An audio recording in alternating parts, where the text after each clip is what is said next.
بسم اللہ الرحمن الرحیم۔ السلام علیکم، آپ دیکھ رہے ہیں الف نیوز اور میں ہوں آپ کے ساتھ ماجد علی۔ شامل کرتے ہیں پاکستان اور دنیا بھر سے online head lines.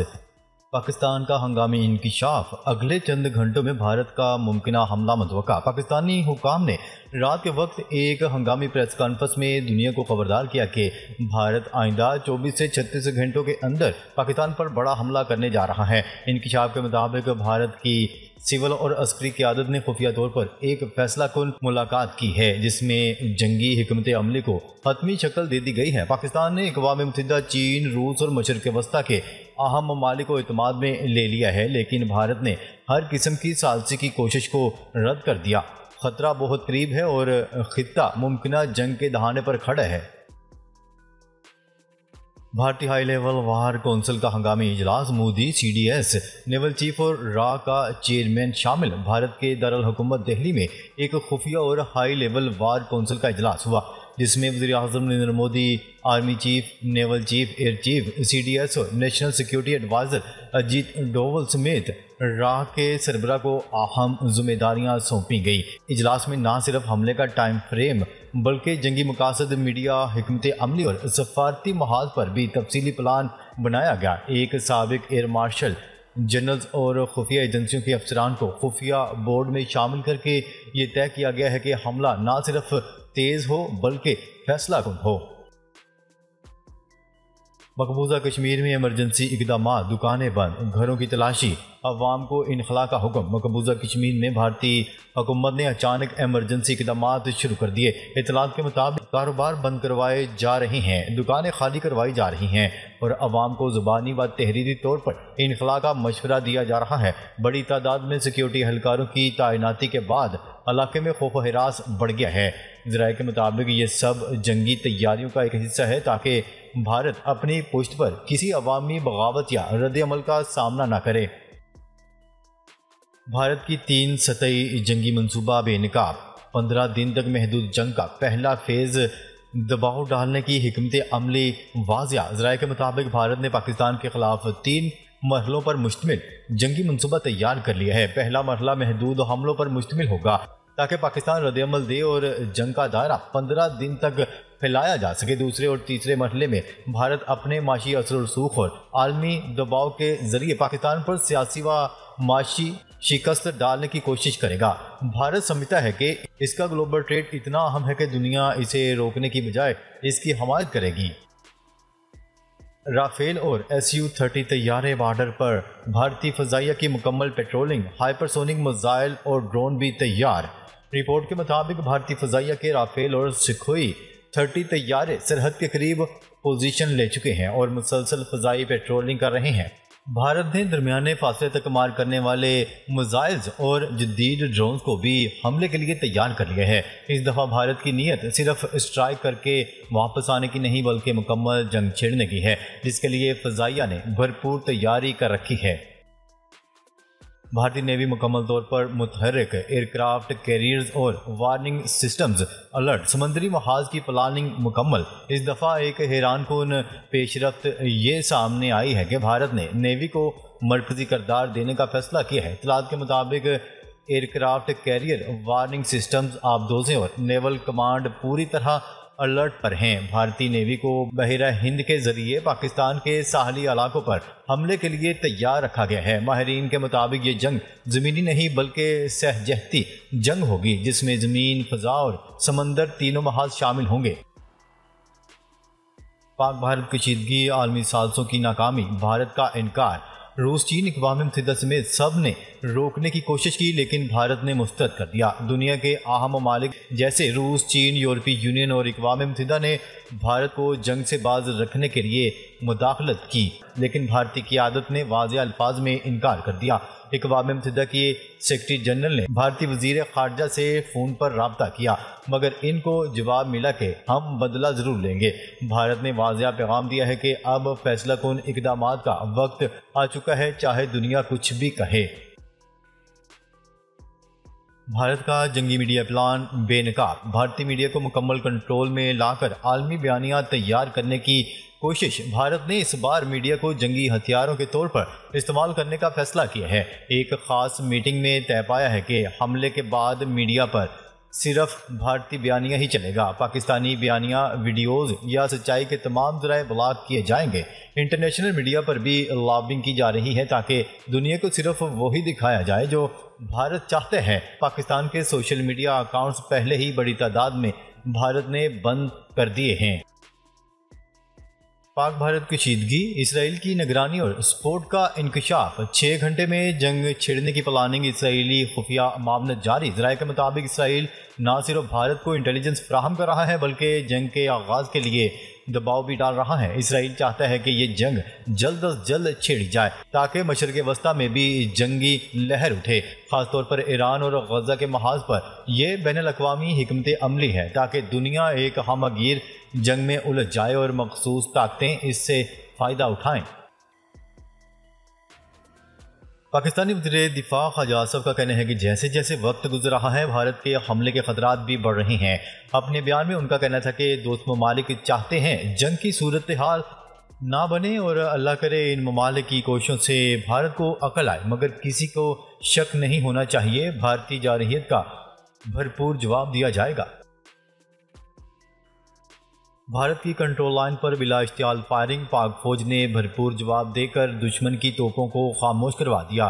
Security ذرائع کے مطابق بھارت نے 29 اور 30 اپریل کی درمیانی شب LOC کے کیانی اور منڈل سیکٹر میں بلا اشتعال فائرنگ کی، جس کا پاک فوج نے بھرپور جواب دیا۔ سیکیورٹی ذرائع نے بتایا ہے کہ بھارت کی فوج نے چھوٹے اور بڑے ہتھیاروں کا استعمال کیا۔ پاک فوج کی جوابی کارروائی میں دشمن کے متعدد مورچے تباہ ہونے کی بھی اطلاعات ہیں۔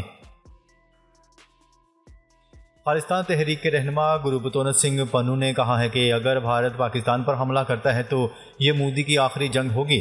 گروپتونت سنگھ پنو نے انٹرویو میں کہا کہ پنجاب بھارتی تسلط سے آزاد ہوگا اور نیا ملک بنے گا۔ بھارتی پنجاب پاکستان کے ساتھ ریڑھ کی ہڈی بن کر کھڑا ہے۔ سکھ رہنما نے مزید کہا کہ پاک آرمی کے لیے بھارتی پنجاب میں لنگر لگائیں گے، بھارتی فوج کا ہم مقابلہ کریں گے۔ مقبوضہ بھارتی پنجاب کے کینٹ ایریا میں وال چاکنگ شروع ہو گئی، جس میں پیغام دیا گیا ہے کہ سکھ پاکستان کے خلاف نہ لڑیں۔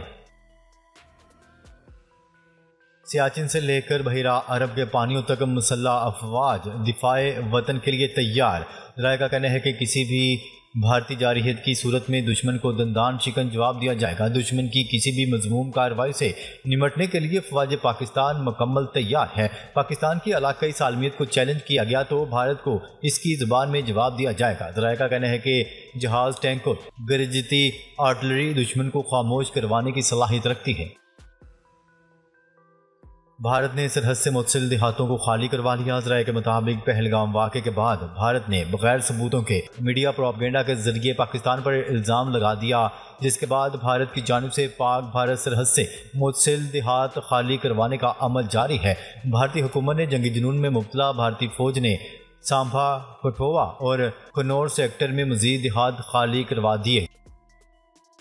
امریکی محکمہ خارجہ کا کہنا ہے کہ پاکستان بھارت کشیدگی کے تناظر میں امریکی وزیر خارجہ مارکو روبیو جلد پاکستان اور بھارت کے وزراء خارجہ سے رابطہ کریں گے۔ ترجمان محکمہ خارجہ کے مطابق امریکی وزیر خارجہ دونوں ممالک کو کشیدگی میں اضافے سے گریز کرنے کا مشورہ دیں گے۔ چین نے بھارت اور پاکستان سے تحمل کا مظاہرہ کرنے کی اپیل کر دی۔ ترجمان چینی وزارت خارجہ کا کہنا ہے کہ بھارت اور پاکستان جنوبی ایشیا کے اہم ممالک ہیں۔ بطور ایک مشترکہ ہمسایہ ملک چین امید کرتا ہے کہ دونوں فریقین تحمل سے کام لیں۔ انہوں نے مزید کہا کہ دونوں ممالک بات چیت اور مشاورت کے ذریعے اختلافات کو مناسب طریقے سے حل کریں اور مل کر علاقائی امن و استحکام کو برقرار رکھیں۔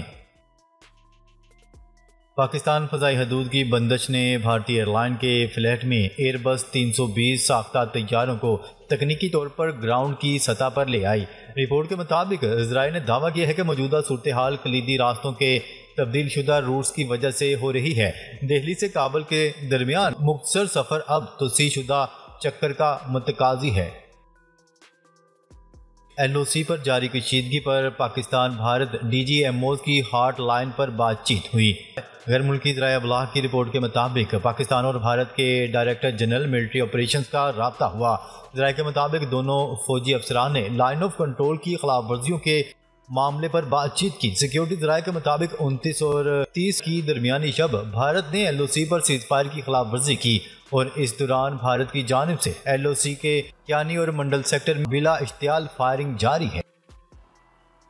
اسرائیلی فوج نے غزہ میں حملے کرتے ہوئے مزید 60 فلسطینیوں کو شہید کر دیا۔ غیر ملکی ذرائع ابلاغ کی رپورٹ کے مطابق اسرائیلی فوج کے غزہ پر حملے جاری ہیں، جس کے نتیجے میں گزشتہ 24 گھنٹوں میں مزید 60 سے زیادہ فلسطینی شہید ہو گئے۔ دوسری جانب غزہ میں امداد کی بندش پر عالمی عدالت انصاف میں اسرائیل کے خلاف سماعت جاری ہے۔ اسرائیلی وزیر اعظم نیتن یاہو کے قافلے میں شامل گاڑی کو اسرائیلی دارالحکومت میں حادثہ پیش آیا۔ اسرائیلی میڈیا کی رپورٹ کے مطابق تل ابیب میں بنیامین نیتن یاہو کے قافلے میں شامل ایک گاڑی نے موٹر سائیکل سوار کو ٹکر مار دی۔ گاڑی کی ٹکر سے موٹر سائیکل سوار زخمی ہو گیا، جسے طبی امداد کے لیے ہسپتال منتقل کر دیا گیا۔ پہلگام فالس فلیگ آپریشن کے بعد بھارت کے جارحانہ عزائم کے پیش نظر پاک فوج کی مشقوں کا آغاز۔ ذرائع کے مطابق جنگی مشقیں سیالکوٹ، نارووال، ظفروال اور شکر گڑھ کے علاقوں میں کی جا رہی ہیں۔ مشقوں میں چھوٹے بڑے جدید ہتھیاروں سمیت ٹینکوں، توپ خانہ اور انفینٹری حصہ لے رہے ہیں۔ سیکیورٹی ذرائع کے مطابق بھارت نے ایل او سی پر سیز فائر کی خلاف ورزی کی ہے۔ بھارت کی جانب سے ایل او سی کے کیانی اور منڈل سیکٹر میں بلا احتیاط فائرنگ ابھی بھی جاری ہے۔ بھارتی وزیر اعظم نریندر مودی ماسکو پریڈ میں شرکت نہیں کریں گے۔ اس حوالے سے بھارتی میڈیا کا کہنا ہے کہ ان کی جگہ بھارتی وزیر دفاع راج ناتھ سنگھ روس میں 9 مئی کو وکٹری ڈے پر ہونے والی پریڈ میں بھارت کی نمائندگی کریں گے۔ حملے کے نتائج انتہائی خطرناک ہوں گے، ایران کا اسرائیل کو انتباہ۔ ایرانی پارلیمنٹ کے اسپیکر نے اسرائیل کو خبردار کرتے ہوئے کہا ہے کہ اگر اسرائیل نے ایران پر کوئی حملہ کیا تو یہ ایسا ہوگا جیسے بارود کے ڈھیر کو آگ لگا دی جائے۔ اس کا نتیجہ پورے خطے میں تباہی کی صورت میں سامنے آئے گا۔ جنوبی کوریا کے قانون سازوں نے انٹیلیجنس حکام کا حوالہ دیتے ہوئے انکشاف کیا ہے کہ یوکرین کے خلاف جنگ میں روس کی طرف سے لڑنے والے شمالی کوریا کے تقریباً 600 فوجی ہلاک ہو گئے۔ قطری نشریاتی ادارے الجزیرہ کی رپورٹ کے مطابق نیشنل انٹیلیجنس سروس کی ان کیمرہ بریفنگ کے بعد میڈیا سے گفتگو میں قانون سازوں نے صحافیوں کو بتایا کہ روس یوکرین جنگ میں شمالی کوریا کے اب تک تقریباً 4700 فوجی ہلاک یا زخمی ہو چکے ہیں۔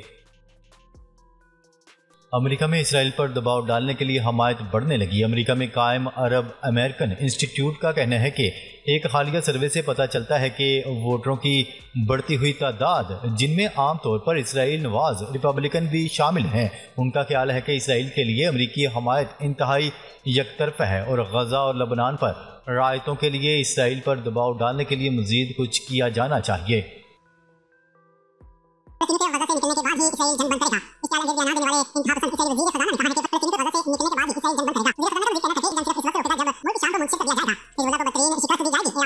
پروگرام چھین لیا جائے